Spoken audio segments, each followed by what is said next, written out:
All right, what's up, Math 8? Today we are starting with 3.3, which is equations in y equals mx form. All right, so this is actually really similar to what we looked at in 3.2, in that, or maybe it was 3.1, one of those two, where we have, well, you'll see. All right, so the first thing that we're looking at here is direct variation. And direct variation is actually just the same thing as a proportional relationship. All right. So those two things are the same. And I'll write that right here for you as well.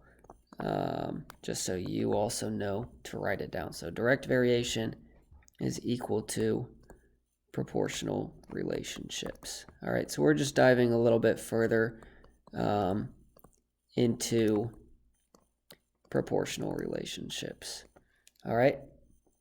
So, sorry. Once you have this written down, you can go ahead and we're going to move on.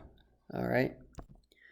All right. So just as a reminder, a proportional relationship is going to go through the origin, which you see in this example right here. It goes through the origin. All right. And then if we look at equations, an example of a direct variation or a proportional relationship would be like this one, y equals 3x, which is also what they have graphed right here. All right. So direct variation will always be in this form, y equals mx. All right. Sometimes you might see y equals kx, but we're going to call it y equals mx. All right. So anytime you see y equals mx, this means we have a proportional relationship or a direct variation.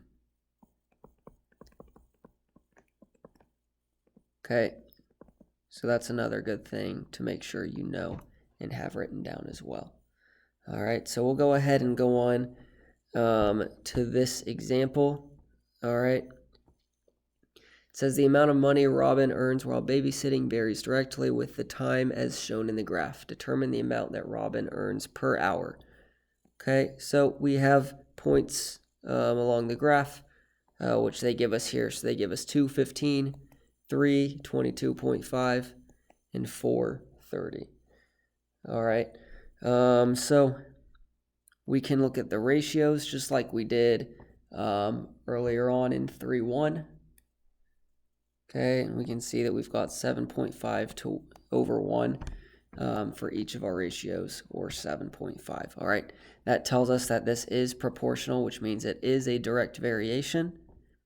All right, so she has a constant rate of $7.50 for each hour that she babysits. All right, we'll go ahead and just move on here to example 2. Okay, so a cyclist can ride 3 miles in 0.25 hours, or 25 hundredths of an hour. That's also a quarter hour. Assume that the distance biked in miles y varies directly with time in hours x. This situation can be represented by y equals 12x. Graph the equation. How far can the cyclist ride per hour? All right, so what they say to do is go ahead and make a table. And then, so you would just plug in, which is what they're doing in this middle column. All right, so they've got y equals 12x.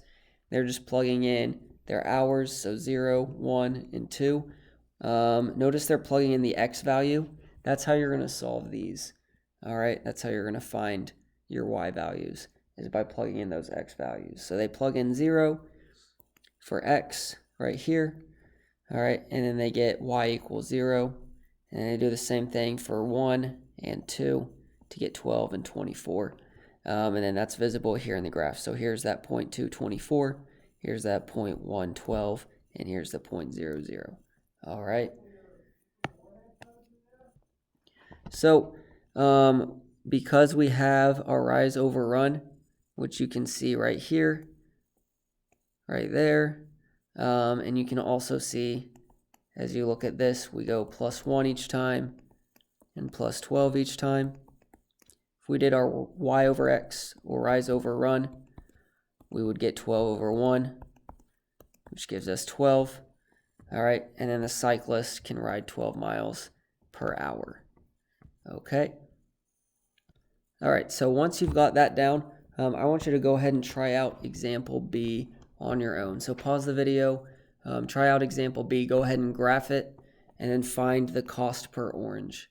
Okay. All right, so example 3, we have the distance y in miles covered by a rabbit in x hours can be represented by the equation y equals 35x. And then the distance covered by a grizzly bear is shown on the graph. All right, which animal is faster? Explain. All right, so it tells us y equals 35x. And then for the grizzly bear, it says find the slope of the graph. All right, the way to do that would be the rise over run. So we rise 30, run 1. So we have 30 over 1, which is equal to 30. All right, that's our slope. Okay, remember when we have y equals mx, okay, m always means the slope. Okay, so make sure you've got this memorized or written down. All right, so what we would do for the grizzly bear is we're just going to plug in our slope for m. So we're going to have y equals 30x. Okay, this is our grizzly bear. And then we also still have y equals 35x. And this is our rabbit.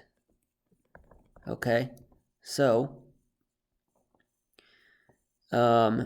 since our rate of the grizzly bear is 30 and our rate of the rabbit is 35, we know since 35 is greater than 30, the rabbit runs faster than the grizzly bear. All right. Okay, so I want to go ahead and look at here on page 192. Got it, problem C. All right. And I'll have you go ahead and do this one on your own real quick. Okay, so one thing before you do it, just notice the table here is not in a particular order as far as our x values, which would be the hours. All right, so there's just a little bit of help to get you started. Your hours is your x value. All right, but usually we've got them going in order. This one you can see jumps around a little bit, so it's 15, 12, 22, and 9. All right, so just don't get thrown off by that.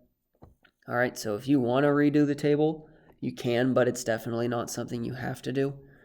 And you're just looking to see which job has the better pay. So either this one represented in the table or the one that will pay him $7.35 per hour.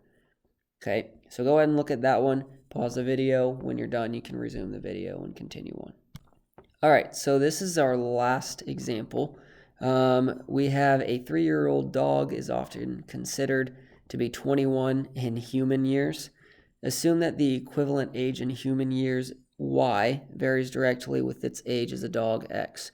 Write and solve a direct variation equation to find the human year age of a dog that is 6 years old. All right, so first we would look at our direct variation. All right, so we have y equals mx. This is what we always start with for a direct variation or a proportional relationship. All right. Remember that m is always being multiplied by the x for these. Okay. So we are given y equals, we're not there yet. So we know it says a 3-year-old dog. So the dog would be x, okay, is often considered to be 21 in human years. All right, so now we have a new equation. All right, so we plugged in for y, which was 21. We plugged in for x, which was 3. All right, now all we need to do is solve. All right, so in order to solve, we need to isolate the variable m, so we can undo that multiplication of 3 by dividing 3 on both sides. All right, now that cancels out, and we're left with 21 divided by 3, which is 7, equals m. All right, so now we know every m for our equation on this problem is going to be 7. All right, so we have this new equation, y equals 7x. Okay. Now it asks us to, so we solved a direct variation equation, or we wrote it, I guess. And now we need to solve to find the human year age of a dog that is 6 years old. All right, so since we used the dog year, or like the age of the dog, to plug in for x earlier when we plugged in for 3, we're going to do the same thing here. All right, so we're going to have y equals 7, and then we're looking for when the dog is 6 years old. So we're going to put a 6 here instead of x, and then all we have to do is simplify by doing 7 times 6, and that gives us 42. All right, so when a dog is 6 years old, it's considered to be 42 years old. All right. So that is it for this lesson. I want you actually to go ahead and try out problem D. All right. So yeah, this one's going to be one you're going to need to plug in for y and x. So just to get you started, this is going to be your x, this will be your y. All right, and then the rest I'm going to leave up to you to try out on your own. Okay, so good luck with that problem. Once you're done with that problem, you are done for this video, and then I will see you guys in class.